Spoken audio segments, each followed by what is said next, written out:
იურისტები პირველებთან საუბრისას პირდაპირ ამბობენ, რომ მათ რჩებათ განცდა იმასთან დაკავშირებით, რომ გასაჩივრების შემთხვევაში გელაძის უწყებას წინასწარ აქვს მიღებული გადაწყვეტილება, რადგან როგორც ადვოკატები განმარტავენ, ამ დრომდე გასაჩივრებული საჩივრების უმეტესობაზე მოსულია პასუხი, რომ შინაგან საქმეთა სამინისტრო არ აკმაყოფილებს მოსარჩელის მოთხოვნას და საჩივარი კვლავ რჩება ძალაში. ადვოკატები განმარტავენ, რომ ახლა უწყება ყველაფრის ფასად მზად არის იმისთვის, რომ ეს საჩივრები დატოვოს ძალაში, ჯარიმები დატოვოს ძალაში და დასაჯოს ის ადამიანები, ვინც რუსთაველის გამზირზე ასრულებენ პროფესიულ საქმიანობას და არა მარტო ის ადამიანებიც დაისაჯონ, ვინც დგანან დედაქალაქის ცენტრალურ გამზირზე უკვე თვეების განმავლობაში. მედიის წარმომადგენლების მიმართ გამოწერილი ჯარიმები ადვოკატებს უჩენს იმის განცდას, რომ ეს არის სადამსჯელო ღონისძიება და ჟურნალისტებს სჯიან იმის გამო, რომ მუშაობენ დედაქალაქის ცენტრალურ გამზირზე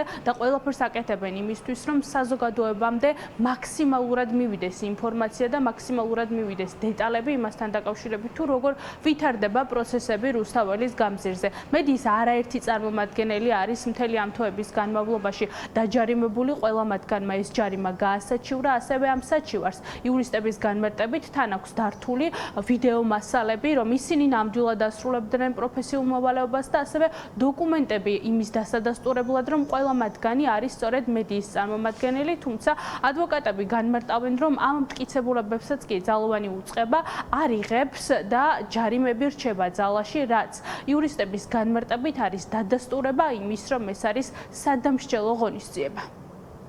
თავიდანვე იცოდნენ, ვის აჯარიმებდნენ, ძალიან კარგად იცოდნენ, ვინ არიან ეს ადამიანები, მათ ეს შეგნებულად გააკეთეს.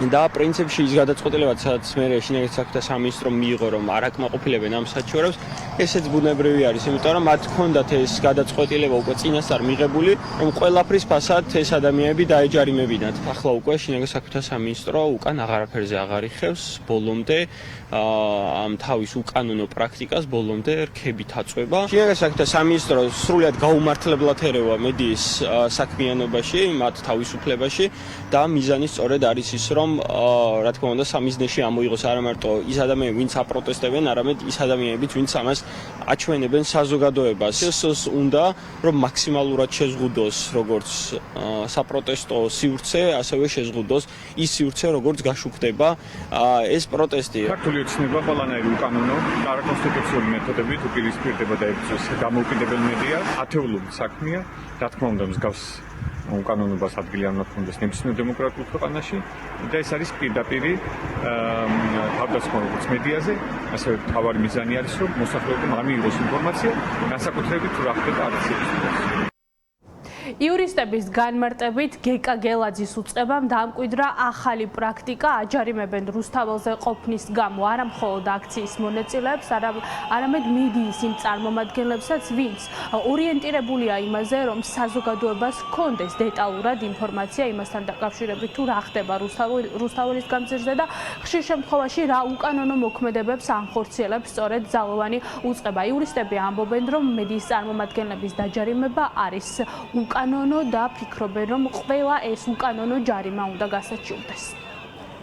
მადლობა, ეს იყო მარიამ მაკასარაშვილი.